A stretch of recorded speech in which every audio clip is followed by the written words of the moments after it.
que são os demônios, eles levam a semente embora. Mas tem 3 grupos de pessoas onde a semente cai no coração. Tem aquelas que caem, a terra é boa, mas por baixo tem pedras. E a semente, quando vai criar raiz, não cria, ela morre, sabe? Os cuidados do mundo leva essa pessoa embora. Depois tem aquela que foi semeada entre os espinhos, e as tribulações da vida sufocam essa pessoa, e ela perde uma excelente oportunidade de ser abençoada. E tem aquele coração que é a boa terra. Não se engane, nem todo coração onde a palavra cai é terra boa. Pode ser que depois dessa conferência alguns não apareçam nunca mais nessa igreja, porque a dose tem sido muito forte aqui. Pode ser que outros nem apareçam na conferência, mas se essa semente cair em uma boa terra, e eu pergunto: tem boa terra aqui? Misericórdia, coisa horrorosa. Tem boa terra aqui? Amém. Você pode até não ser, mas peça para Deus: faz de mim uma boa terra. Tem boa terra aqui? Amém. Sabe o que Jesus disse? Que quando a semente cai nessa terra, ela dá fruto a 30, a 60, a 100 por 1. O que importa é que nessa tarde e noite é que a semente encontre repouso no seu coração. Hoje eu quero ser bem rápido, porque o pessoal está pensando aqui: meu Deus, eu estou com fome. Calma. Primeiro essa comida. A Marta que ficava preocupada com a comida, né? Corria para a cozinha e perdia o que Jesus tinha para ela. Mas daqui a pouco tem aí uma picanha, tem aí o que mais? Carne de sol, frango desossado na brasa aí, prepararam aí. Vai sonhando, irmão, vai sonhando, o dia chega, né? Mas já quero desde já agradecer aqueles que generosamente se voluntariaram para entregar algo, né, para os irmãos que estão servindo aos irmãos com aquilo que podem servir. Eu quero ler com vocês, ainda faltam 20 minutos para as 7 horas, Marcos capítulo 9. Eu gosto muito do capítulo 9 de Marcos. Ele fala profundamente conosco. E o que é que diz esse texto de tão precioso? Esse capítulo 9 de Marcos é o texto da transfiguração de Jesus. Esse texto fala que um determinado dia Jesus tomou consigo Pedro, Tiago e João. Isso sempre me deixou encucado. Por que Jesus não pegou os outros? Sabe, Jesus quer abençoar todos nós, mas Ele conhece o coração de cada um de nós. Ele tinha 12, mas Ele pega 3. Eu não sei quantas pessoas estão aqui, alguns já foram embora que eu vi. Mas aqueles que Jesus pegar, pode ter certeza que se Jesus pegar hoje, você agora, nessa noite, desde a tarde até a noite, eles vão ter uma grande revelação daquilo que o Senhor vai fazer. Vocês vão vivenciar algo novo de Deus. Assim como Pedro, Tiago e João vivenciaram o novo de Jesus. Eles estão acostumados com o mestre ali lhes ensinando. Até aquele momento Jesus era um rabino para eles. Mas quando Pedro e João tiveram aquela visão maravilhosa da transfiguração de Jesus, eles mudaram completamente. E eles disseram: vamos preparar aqui, Senhor, uma barraca, uma cabana para o Senhor, para o Elias, para o Moisés. Porque quando a gente entende quem é Jesus, a gente nem se preocupa com a gente. Eles não falaram: vamos fazer 6 barracas, vamos fazer 3. Uma para o Senhor, uma para o irmão Pedro, uma para o irmão Moisés e outra para o irmão Elias. Porque quando nós contemplamos a glória de Deus, a gente se preocupa mais em servir, a gente se preocupa mais em agradar a Deus do que a nós mesmos. E então foi aquela madrugada sobrenatural. Talvez você viva hoje, nesse decorrer do dia, ainda falta o pastor Glauber, e se prepare porque vem coisa forte aí. Prepare-se para receber o sobrenatural de Deus na sua vida. Mas o texto que nós vamos pregar hoje não é da transfiguração, é o que vem após a transfiguração. Lembre-se, Pedro, Tiago e João, eles passaram a noite acordados com Jesus lá no alto do monte, e nem viram a hora passar, porque quando a gente está conectado, a hora passa e a gente nem percebe. Quando a gente está conectado, o tempo passa e a gente nem nota. Mas quando a gente não está conectado, meu irmão, e tudo é um fardo para a gente. Estar aqui é um fardo. Por que marcaram esse negócio à tarde? Por que tinha que ser agora à tarde? Por que não fazer só sexta, sábado e domingo à noite? Estava bom demais. Não, meu irmão, as coisas não acontecem do jeito que a gente quer, do jeito que Deus quer. Mas se você veio aqui nessa tarde, pode ter certeza que você vai receber algo do Senhor. Nós vamos falar sobre a cura do endemoniado, epilético, lunático, porque tem muitas coisas. Agora eu senti o poder aqui, rapaz. Eita! Rapaz, o homem até trocou de roupa, né? Vamos lá no capítulo. Já tem água. Rapaz, o homem é cego, isso. Deixa aí, obrigado. Marcos capítulo 9, versículo 14. Acompanha aí. 9, 14. Se a minha Bíblia for um pouquinho diferente, é por causa da versão, tá? Quando chegaram onde estavam os outros discípulos, quando subiram com Jesus no monte, gente, eu dei a dica, quantos subiram lá no monte com Jesus? Quantos subiram lá no monte com Jesus? Fala, igreja. Pedro e João no barquinho. Não estava no barquinho, estava no monte. 3 subiram ao monte. O que é que eles viram lá no alto do monte? A glória de Deus em Jesus. A Bíblia diz que as vestes de Jesus resplandeceram como veste de um lavandeiro, de um branco tão grande, tão exuberante, que não tinha nessa terra comparação. E eles compararam com a roupa de um lavandeiro bem lavada. Jesus se transfigurou diante deles, a nuvem envolveu, a Shekinah desceu naquela noite, irmãos. A glória de Deus desceu ali no alto do monte. Pedro, Tiago e João tiveram medo de entrar naquela nuvem, mas mesmo com medo, o texto diz que eles entraram com medo, eles se envolveram com a glória de Deus. O Senhor está chamando vocês para se envolverem com a glória dEle, porque não há nada melhor nesse mundo do que você se envolver com a glória de Deus. O apóstolo Paulo diz que aquele, né, que crê em Deus, aquele que é do exército de Deus, aquele que milita, não pode se embaraçar com as coisas dessa vida. Ao invés de estar envolvido na nuvem de glória, ele está envolvido em outras coisas, em situações às vezes criadas por ele mesmo ou por ela mesma. E quando, meus irmãos, Jesus e esses 3 descem do monte, há um choque de realidade. Fala comigo. Os 12 eram o embrião da igreja. Ali era a igreja. Pedro, Tiago, João e mais 9, eles eram a igreja. Fala comigo. Nós somos a igreja também. Só o pastor do irmão Jesus, é porque ainda não lançaram, mas vamos lá.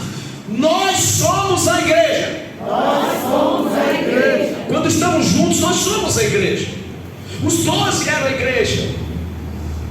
3 subiram com Jesus ao monte. 3 deslumbraram a glória de Deus em Jesus. 3 caminharam no meio da glória de Deus. E eu quero convidar vocês para passearem hoje no meio da glória de Deus. Eu quero convidar todos vocês a entrarem na nuvem de glória nessa tarde, nessa noite. Entra na nuvem de glória, meu irmão, não tenha receio, porque Deus está descendo nesse lugar. A palavra que ele disse para Pedro, Tiago e João, foi: esse é meu filho amado.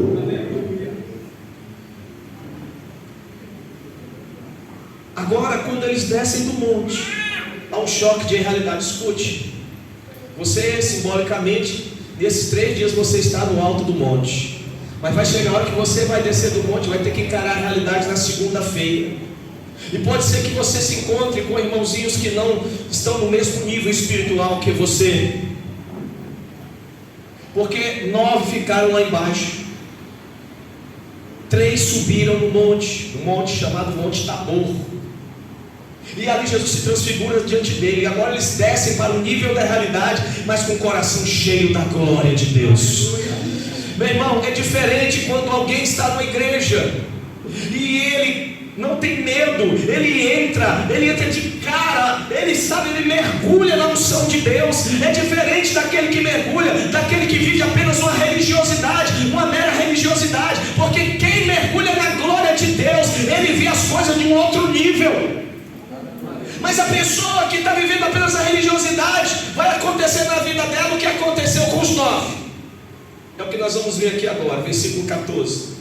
Quando chegaram onde estavam os outros discípulos, o que é que eles viram? Uma grande multidão ao redor deles, e os mestres da lei, os doutores da lei e os escribas fazendo o que? O que é que diz a sua Bíblia aí? Fala aí. Estavam orando com eles, estavam buscando o Espírito Santo com eles, estavam aprendendo com eles, estavam adorando com eles, estavam celebrando com eles, estavam profetizando com eles, sim ou não? O que é que eles estavam fazendo com essa turma aí? Disputavam, discutindo, brigando com aquela turma. E a multidão cercou, não por causa de milagres, não cercou porque queriam receber alguma coisa, mas sabe aquela turma que gosta de ver a coisa estragada?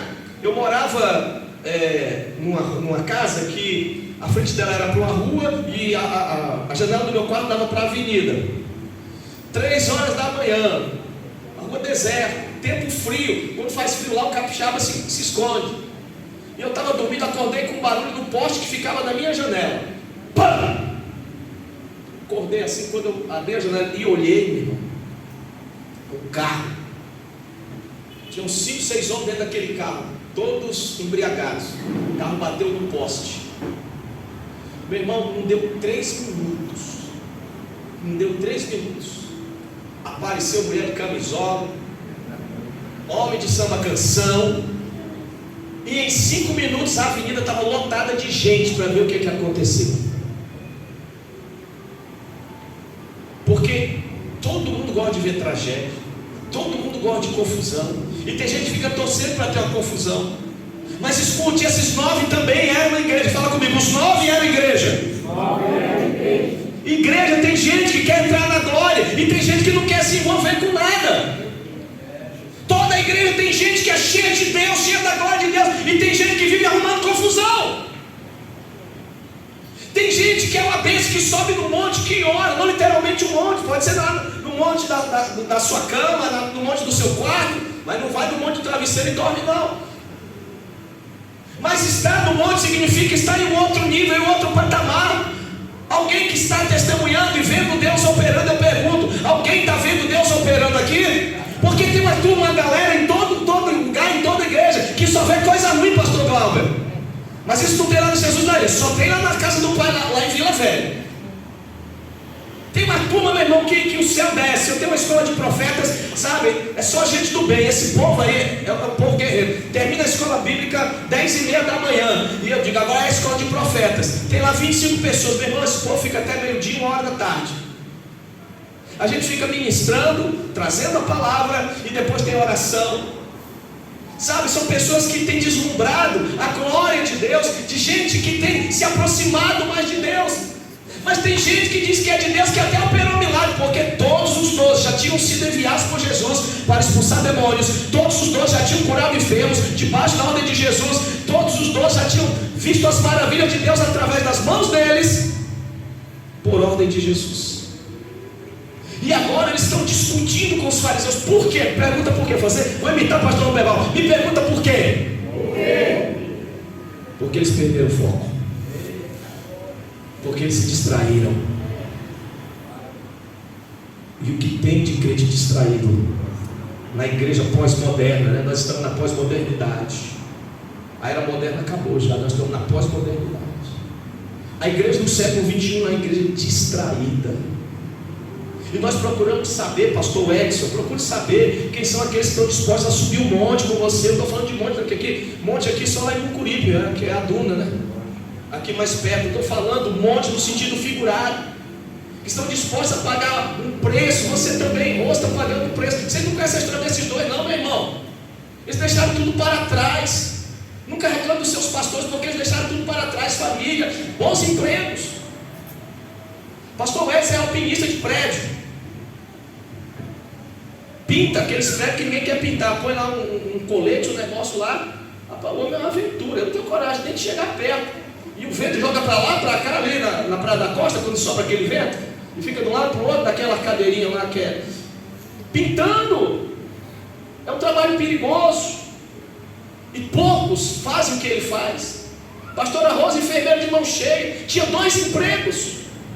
Para fazer o seminário, ela abriu mão de que ela ganhava muito mais. Ganhava o dobro do primeiro, ela abriu mão do que ganhava mais. Ela deu de oferta para o Senhor.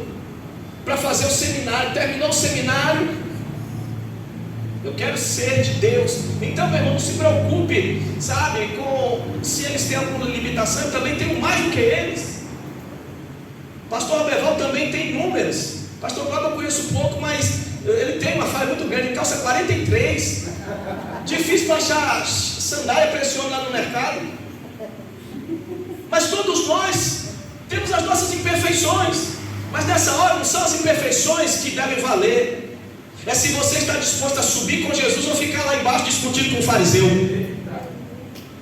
Porque toda igreja tem fariseu, toda igreja tem saduceu, toda igreja tem um demônio deu, tem tudo, gente. Tem tudo que você possa encontrar numa igreja. Quanto mais cresce a igreja, pior fica.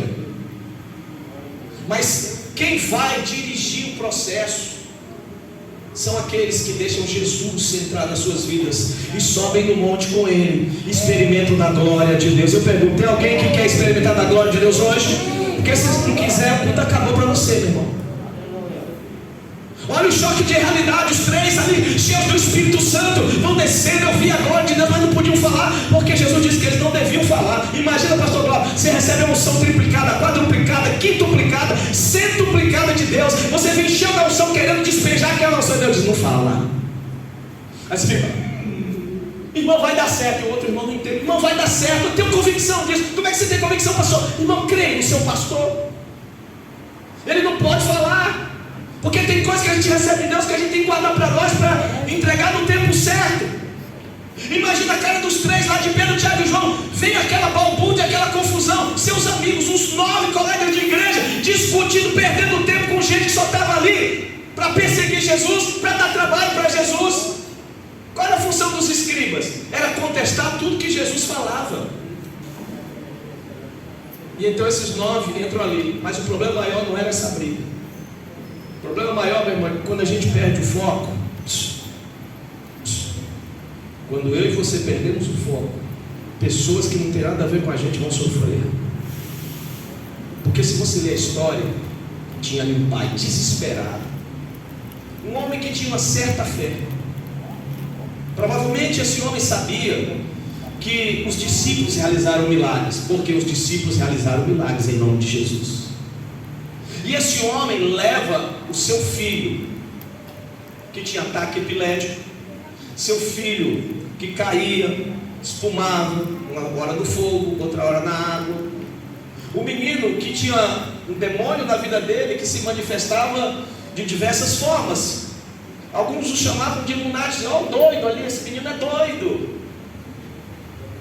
Mas o pai desesperado está ali, chorando aos prantos, enquanto aqueles que podiam ajudar estavam perdendo tempo com discussões tolas. Meu irmão, ali, eu não sei exatamente o lugar, mas era perto da região da Galileia, porque o Monte Tabor fica ali na região da Galileia, próximo ao Monte do Precipício, ali próximo a Nazaré. E então o que acontece? Aquele homem leva o seu filho aos discípulos, e os discípulos, ao invés de olharem, de manterem o foco, expulsarem o demônio do menino, tentaram uma vez, não expulsaram. Por quê? Porque preferiram perder tempo com discussões tolas. Mas Aqueles dias a situação era ali perto da Galileia. Hoje, a área de discussão é diferente. Tempos pós-modernos. Você sabe um negócio que arrebenta com a igreja, onde é centro de discussão que deveria ser bênção? O tal do WhatsApp. O tal do WhatsApp, eu não sei se acontece aqui, mas lá em Vila Velha, pastor, eu tive que chegar, acaba o grupo agora mesmo. Acaba. Porque se não acabar com o grupo agora, não, se você disser, eu vou apagar esse grupo aqui, eu vou apagar esse grupo, porque lá tem o seguinte: todo o grupo da igreja, eu sou administrador, é o irmão e eu. Porque se eu ver se o caldo está engrossando, eu vou lá e demito todo mundo, e depois eu me demito. Porque aquilo que deveria ser um canal de bênção acaba se tornando um lugar de discussão. E gente que não tem nada a ver. A minha filha faz parte de um grupo. Minha filha, ela adora ficar, ela é tímida, muito tímida, ela prefere ficar nos bastidores. Então ela fica ali, tem tudo de computador, mais do que eu, e ela fica ali nos slides, jogando tudo, Bíblia, tudo é com ela. Rapidinho, a gente pensa, ela já colocou. A minha filha disse: pai, esse grupo, olha, eu não quero mais pertencer a esse grupo não. E eu acompanhando a briga da turma. Ah, é? Tá bom. Para agora mesmo. Senão ele já sabe, eu vou acabar com o grupo. Foi a única maneira que eu encontrei de acabar a discussão. Mas aí foram para o privado com eles, e o pau quebrou no privado, meu irmão. Mas aqui não acontece isso não. Nem lá em Santana e nem lá em Jesus na Ilha. Só na casa do pai de Vila Velha. Domingo tem reunião. Fizemos a reunião. Tem coisas, irmãos, que quem é espiritual tem que agir, porque senão você vai deixar de cumprir o seu propósito. Tinha um menino lá sofrendo com um demônio, um pai sofrendo ao ver o seu filho ali endemoniado desde a infância, e os discípulos perderam o propósito. Qual é o maior propósito da igreja? Alguém pode me responder? Marcos 16, 15 em diante, Jesus falou o seguinte: ide por todo mundo e pregue o evangelho a toda criatura. Olha o tamanho da expansão da missão. Toda criatura, todo homem que passar pela sua frente, toda mulher, menino, criança, Jesus te ama e quer te salvar. Há uma urgência na missão de Jesus: ide por todo mundo e pregar o evangelho a toda criatura. Quem crê e for batizado será salvo, quem não crê já está condenado. E esses sinais hão de seguir os que crerem. Em meu nome expulsarão demônios, falarão novas línguas, pegarão em serpentes, se beberem alguma coisa mortífera não vos fará dano algum, porão as mãos sobre os enfermos e eles serão curados. Uma outra mensagem parecida, paralela, Mateus 28, 19: de portanto fazer discípulos de todas as nações, batizando-os em nome do Pai, do Filho e do Espírito Santo, ensinando a guardar todas as coisas que vos tenho ensinado, e eis que estarei convosco todos os dias até a consumação dos séculos. Há uma urgência de salvação, casa do Pai. Há vidas que estão indo para o inferno. Alguns anos atrás eu vi a revista da Visão Mundial. Eu fiquei triste, eu chorei, meu irmão. Fiquei 3 dias de choque comigo mesmo. Eu não aceitava aquilo no meu coração. Eu fiquei com raiva de mim, pastor Glauco. Eu fiquei com raiva de mim porque eu não estava fazendo nada daquilo. Qual era a estatística deles, médio? Que a cada 1 minuto 130 pessoas no mundo morriam sem Jesus. Olha a gravidade, pastor Preval. Isso há uns 5, 6 anos atrás. E eu disse: meu Deus, eu tenho culpa nisso aí. Porque às vezes eu tiro o foco para outras coisas, como a igreja nos dias de Jesus, que estava aprendendo, olhava para o menino, mas se preocupava mais em vencer a discussão. Meu irmão, quando a gente está preocupado em vencer a discussão ou dar lição de moral no outro, todo mundo sai perdendo, ninguém ganha. Então, quando você entrar numa discussão de qualquer coisa, peça desculpa, mesmo que diga que você está errado, não importa, é melhor perder uma discussão do que ver gente se perdendo. Havia um menino endemoniado, que Satanás já havia pego esse menino. E o texto, olha o texto, eu gosto muito de explanar o texto, porque o meu texto diz o seguinte: a igreja estava distraída, perderam o foco. Uma igreja que a Bíblia diz em Mateus 17, 18, que as portas do inferno não prevalecerão contra ela. Esses mesmos primeiros discípulos, eles tinham voltado, meu irmão, de uma missão, cheios de alegria, saltando de alegria, uhul! E chegaram para Jesus e disseram assim: Senhor, Jesus queria saber o motivo da alegria deles. Senhor, é porque em teu nome até os demônios se nos submetem, até os demônios se sujeitam a nós. E vem aquele texto clássico que Jesus dizia assim: olha, eu via Satanás cair do céu como um raio. Todavia, entretanto, não se alegrem porque os demônios se submetem a vocês, mas alegrem-se porque o nome de vocês está escrito arrolado no livro da vida. Meu querido irmão, o negócio aqui não é saber quem vence discussão, quem perde discussão. Isso é perda de tempo e perda de propósito. Sabe, a glória de Deus que estava lá no monte queria descer. Jesus certamente queria chamar em particular os outros 9 e dizer: olha, aconteceu isso. O Pedro certamente ia chamar outro e dizer: olha, mas você não sabe o que aconteceu lá em cima. Mas toda aquela unção, toda aquela glória foi apagada por um grupo, pela maioria, que perdeu o foco. Agora eu vou fazer que nem o pastor Roberval: sacode seu irmão e diga assim, ó, em nome de Jesus, não perca o foco do reino. Eu já pedi quantas vezes eu perdi o foco do reino, pastor. Tem dia que o pastor parece estar endemoniado, né? Não, irmão, quantas vezes depois que a poeira baixou, eu disse: eu acho que eu estava endemoniado, só pode. Como é que eu fiz um negócio desse, um troço desse? E aí o que é que a gente faz? Começa a chorar. Porque pastor também erra, irmão, e eu tenho humildade para dizer isso, que eu erro muito. Mas graças a Deus que eu tenho um Deus que é misericordioso, e uma igreja que me ama, que me suporta, e diz assim: pastor, hoje você passou uma quinta quando devia entrar de segunda, pastor. Você sabe o que é que você quer meter uma quinta? Que é para entrar de segunda? O carro perde a força, não aguenta. E aí você extrapola, pode até quebrar a caixa de marcha. Um pastor amigo meu que comprou um carro novinho, ele se danou para São Paulo, foi para São Paulo, naquele carro novo dele, Fiat Uno, quando chegou e era novidade. E aí ele estava lá de quinta, ó, Jesus está chamando aqui, e ele estava de quinta, ele disse: eu quero ver se esse carro é bom, vou fazer uma redução aqui. Reduziu para o terceiro de uma vez. O que aconteceu? Amados queridos, cuidado, vigia.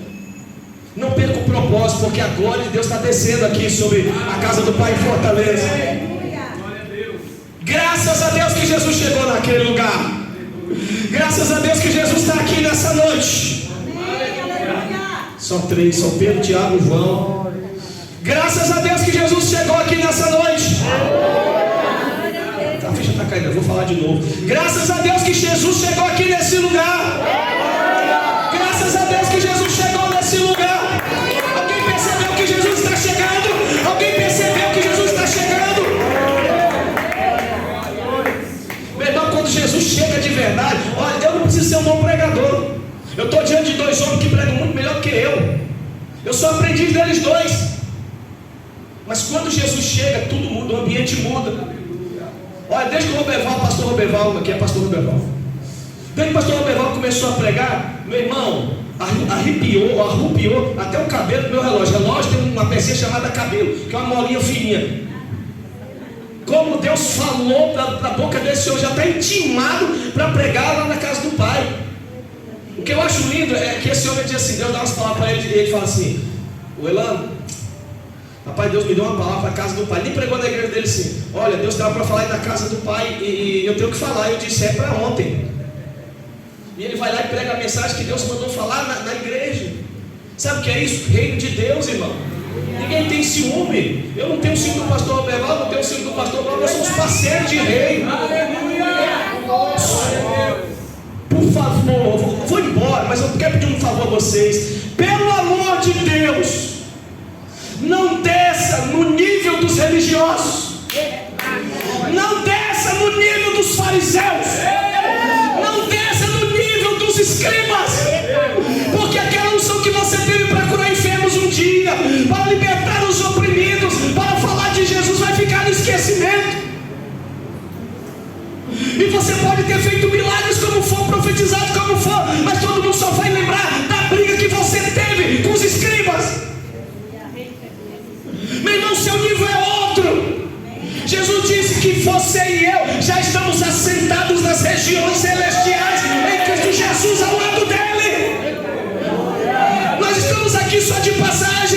por favor, não desça. A glória de Deus quer descer sobre nós.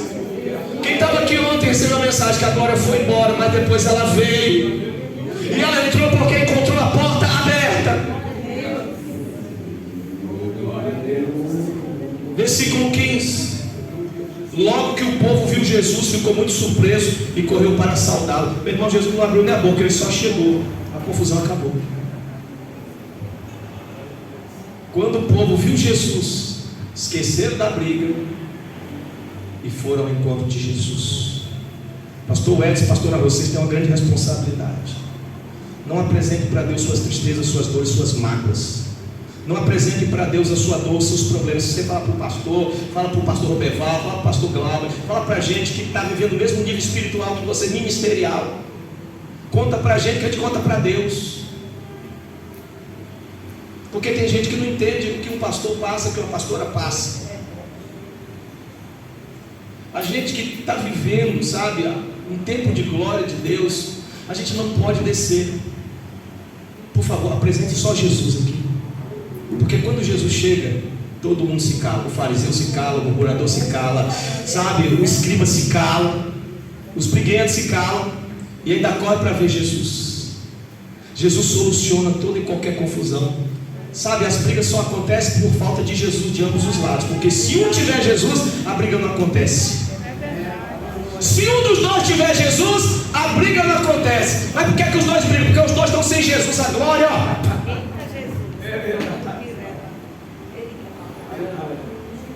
Meu irmão, lá eu amo muito a igreja que eu sou pastor, que chama a minha igreja. Eles me amam também.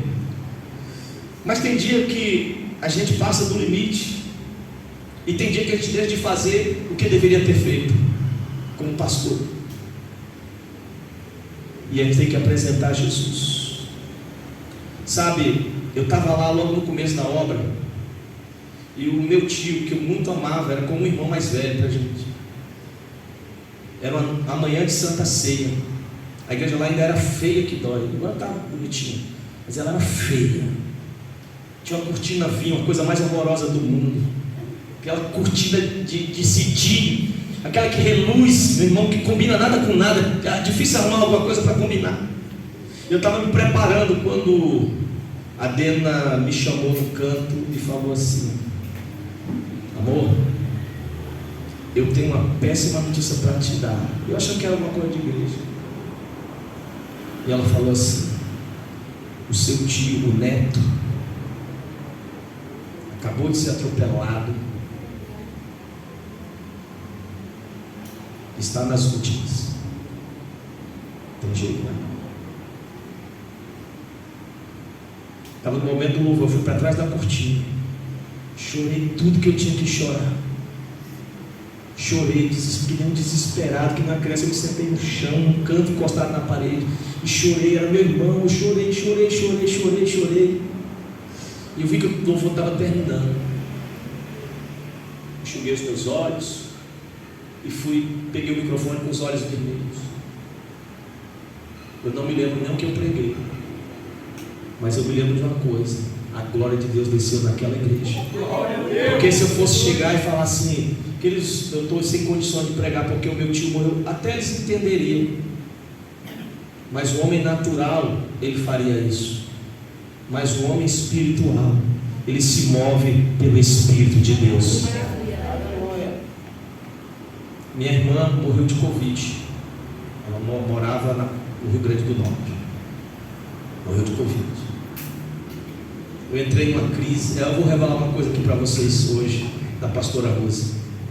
A pastora Rose foi uma das que foi lá em casa me consolar. Eu fiquei abatido demais, né?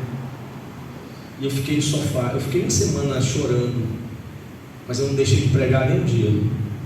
Não deixei de ministrar nem um dia. E a pastora Rose, com carinhosa que ela é, chegou lá em casa. Eu estava de bermuda, eu estava com o olho inchado, e ela chegou, eu com as pernas estendidas no sofá, muito mal. Ela chegou, botou a mão aqui na minha canela, e a minha canela é peluda. Ela ficou assim: chora não, pastor, chora não. e arrancando os cabelos da minha perna, que eu não sabia.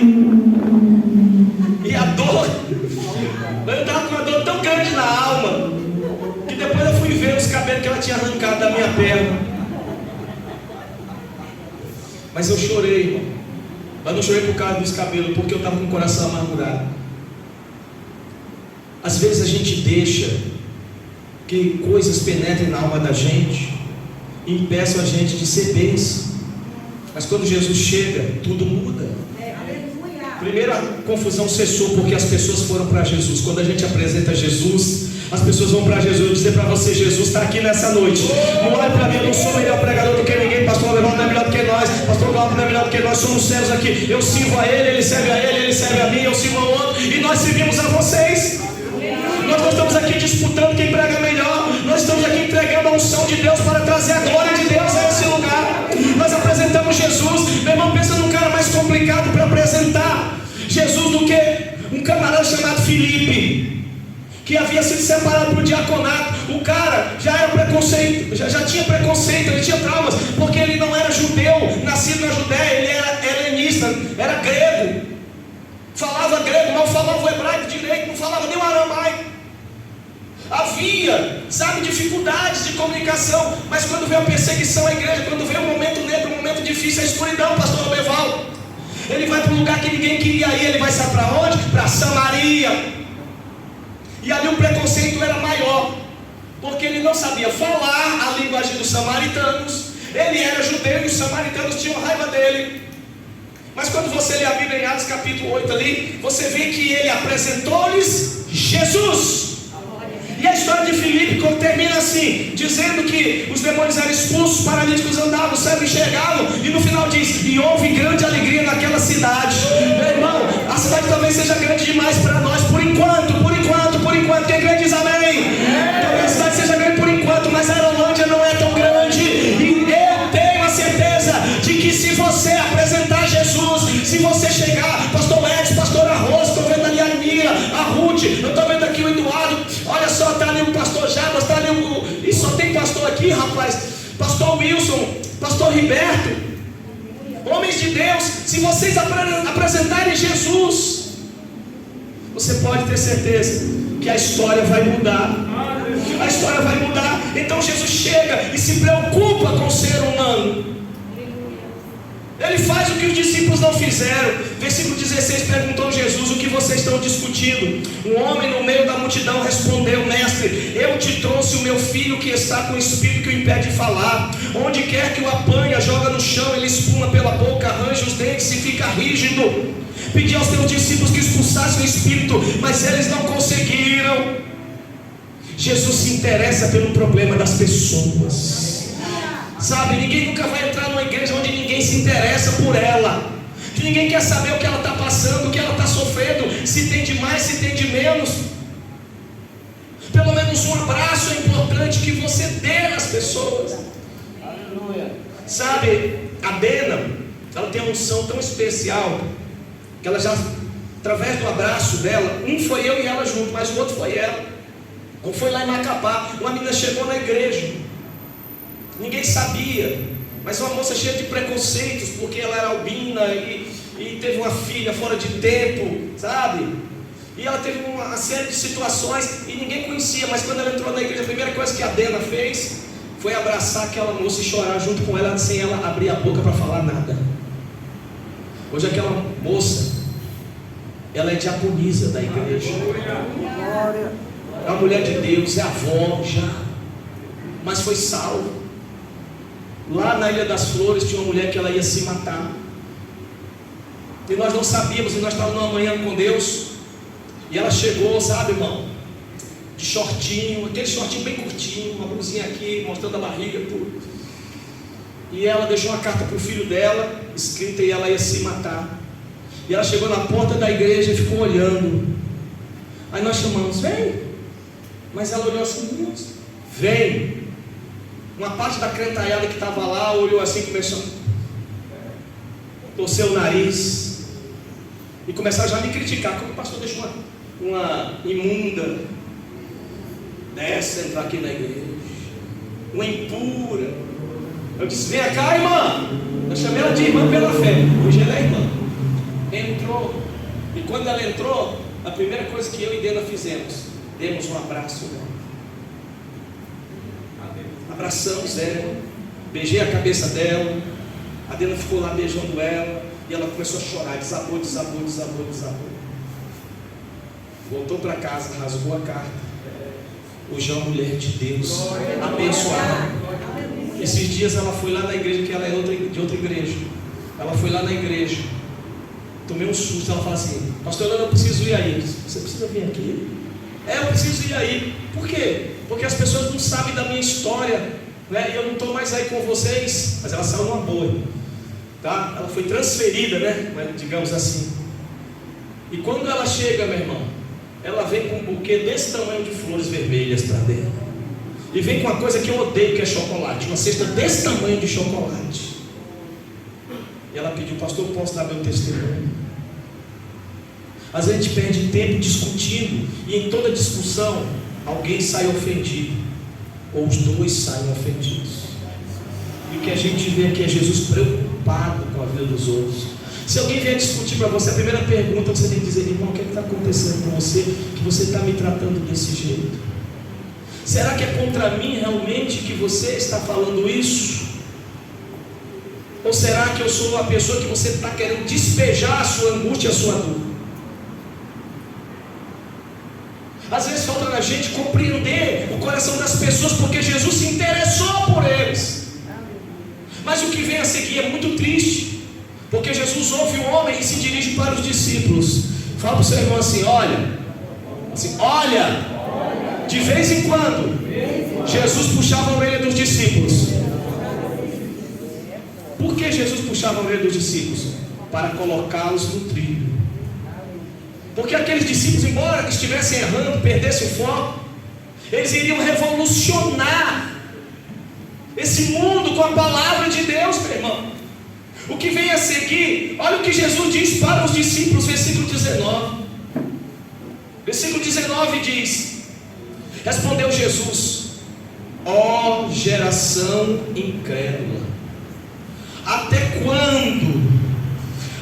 quando eu estarei com vocês? Até quando terei que suportá-los? De que Jesus chamou os seus 9?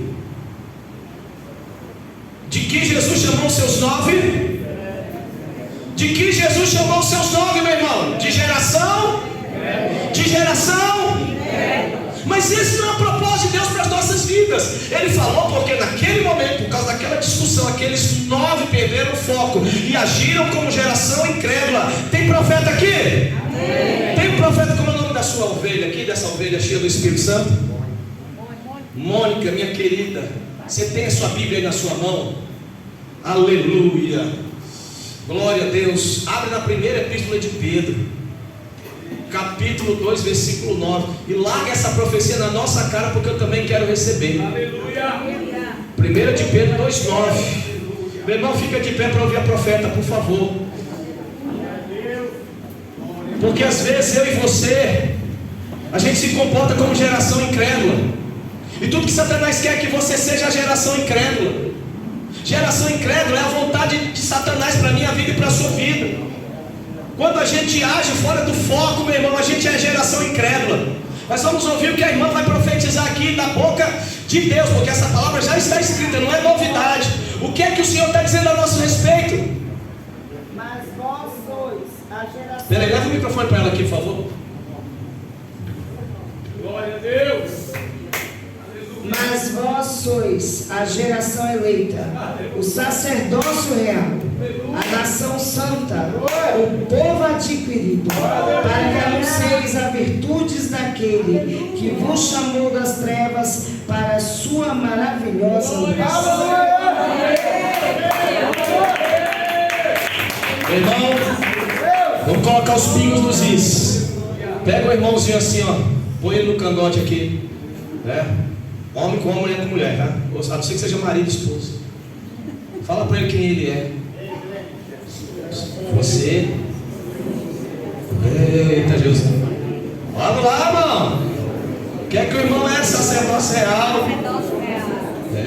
Você é geração eleita, sacerdócio real, nação santa, povo adquirido. A minha Bíblia diz: povo exclusivo de Deus, para anunciar as grandezas daquele que o chamou das trevas para a sua maravilhosa luz. Você não é geração incrédula, você não pode descer de nível, meu irmão. O teu nível é lá em cima. Você é geração eleita, você não é geração incrédula, você é sacerdócio real, você não é geração incrédula, você é nação santa, povo santo, propriedade exclusiva de Deus. Então, por favor, não desça. Você está sentado nas regiões celestiais. Não desça para discutir com o fariseu, não desça para discutir com o escriba ou com o religioso qualquer. Nós perdemos tempo, atrasamos a obra. Pode sentar. Nós atrasamos a obra, nós atrasamos o reino. A gente perde tempo com conversa fiada. Paulo diz que a gente não tem que perder tempo com discussões tolas. E aí Jesus entrou em cena. Jesus está aqui. Jesus está aqui nesse lugar, querido, para mostrar quem é e para nos ensinar. E quando Jesus chega, ele diz: traga meu menino. Traga meu menino. Quantos meninos, homens e mulheres estão nas ruas de Jardim Castelão? Qual é o seu bairro lá, Wilson? Jardim União. Que estão como esse demônio, sabe, essa criança. O pai quer para matá-lo. Satanás era matar o menino. Satanás tem entrado nos nos destruir, tem que estar com a gente, mas vai cansar. Porque da mesma forma que Jesus tinha um propósito na vida dele, ele também tem um propósito na sua vida. E seja o que for, seja qual for o problema, esse propósito de Deus para a sua vida vai se cumprir.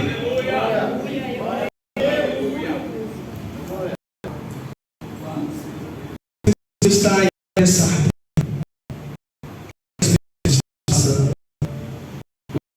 Destruir aquele rapaz, por trás daquele endemoniado havia uma de sofrimento que ninguém dava mínima para ela.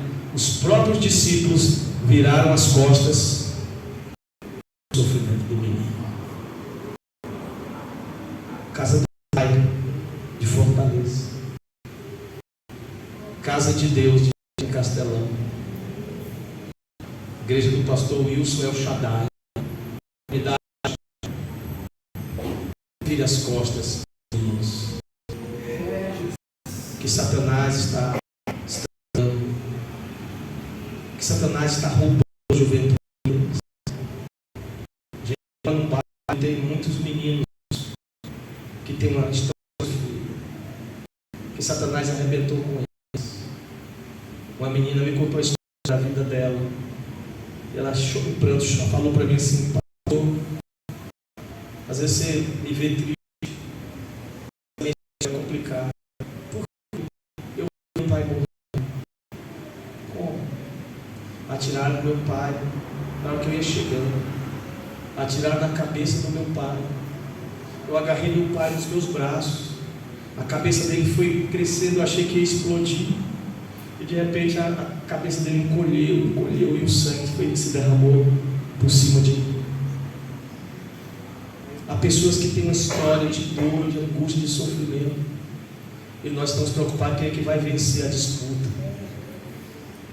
Quem é o melhor. Eu acho que a gente hoje, Casa do Pai, eu também, os meus amigos pastores que estão aqui de outra igreja, pastor Jadas, pastor Glauber, pastor Roberval, pastora Rosa, eu acho que a melhor coisa para a gente fazer é colocar nossa cara no pó hoje e pedir perdão a Deus. Não estou obrigando vocês a isso, mas quantas pessoas, pastor Leandro, que passaram por nós e nós não demos a mínima ou demos pouca atenção porque nós estávamos ocupados demais para que aquelas pessoas fossem libertas. Mas quando Jesus chega, ele já vai expulsando o demônio, porque o demônio se manifesta. Quando Jesus está falando, o demônio se manifesta. O espírito imundo é expulso. Eu não vou dar aqui ênfase para o demônio, porque o demônio foi expulso e ele devolveu aquele menino ao seu pai. Todo mundo achava que estava morto. Jesus libertou aquele menino que desde a sua infância era jogado no fogo, que desde a infância era jogado na água. Aquele menino que mais cedo ou mais tarde iria morrer, porque Satanás iria matá-lo se Jesus não entrasse na vida dele. O pastor de vocês, se Jesus não tivesse entrado na vida dele, já estaria morto. Já viveu até como mendigo. Vocês não sabiam. A história do Dudu, cadê o Dudu? Foi uma história de tragédia até Jesus entrar na vida dele. E depois a Ruth. Cada um de vocês tem uma história. Eu não sei a história de vocês. Pastor Wilson também. Lembra daquele dia que eu fui lá, Wilson? Pastor Wilson. Olha para esse homem aí, rapaz. Pastor Riberto. Eita, Riberto. Quantas a gente chorou junto, hein? Jaba nem se fala. Não deixa o diabo roubar o que Deus tem para você, não, Jaba. É lindo. Mas tem um processo que o pastor gosta de falar muito dele. O homem que é especialista em processo é o pastor do Begal. E às vezes, Jabas, o processo é doloroso. A Ginaldo, meu amigo Top. Só eu posso chamar ele de Top. O Jabas também pode, né? O Wilson também, né? E o Riberto também. Só nós que podemos chamar ele de Top. Ninguém mais. É a Ginaldo. Não foge do processo, não, a Ginaldo. A gente perde o foco do nada. Um pouquinho de nada. Como é o nome desse moço aqui, seu amigo, Dudu? Rafael. Eu não sei, não conheço a sua vida, Rafael. Não sei por que você andou. Você pode ter feito coisas maravilhosas, pode ter feito coisas que até você tem tristeza. Mas se você está aqui hoje, é porque Jesus tem um propósito na sua vida. Tem um plano na sua vida. Como é o nome dessa moça que está do seu lado? Socorro. Socorro, também não te conheço. Mas se você está aqui hoje, é porque Jesus tem um propósito na sua vida, não sei qual. Só Jesus conhece o seu sofrimento. Só Jesus conhece as dores que você passou, história que ninguém sabe, só você e ele.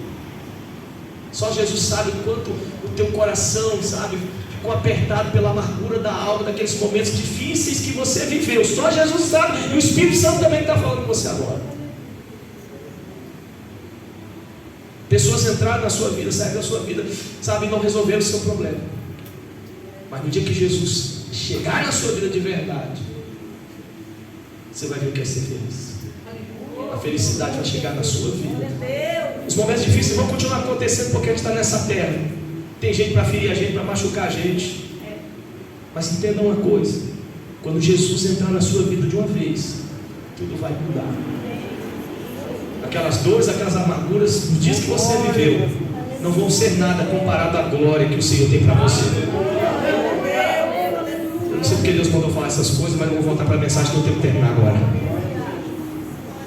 Jesus libertou aquele homem, aquele menino, aquele jovem. Nunca mais caído, nunca mais surdo, nunca mais mudo, nunca mais epilético, nunca mais louco, nunca mais fogueira, nunca mais água. Se tinha algum fogo que ele ia cair, era no fogo do Espírito Santo. Se tinha alguma água que ele ia cair, era a água que ia fluir do interior do coração dele, porque agora Jesus estava fazendo fluir rios de águas vivas. A partir daquele momento era só Jesus. Já acaba a mensagem aqui, porque eu não vou me prolongar, porque o Espírito mandou calar a boca e mandou chamar vocês para a gente orar. Homem de Deus, pastor Glauco. Você é um artista hoje aqui, né? Irmãos, eu confesso para vocês que eu queria pregar uma mensagem. Sabe que é uma mensagem para si. Mas Deus mandou entregar isso para vocês. E para algumas pessoas. Você não é obrigado a vir aqui à frente de jeito nenhum. Zacarias, meu amigo profeta Zacarias, disse que não é por força e nem por violência, mas é pelo meu Espírito. Lembre-se quem é você é. Onde você está? Você é geração eleita, sacerdócio real, nação santa, povo adquirido para proclamar as maravilhas daquele que te das trevas para a maravilhosa luz. Onde que você está? Você está sentado em Cristo Jesus. Seu corpo está aqui, mas o teu espírito está conectado. Eu quero me ajoelhar aqui. Nós vamos cantar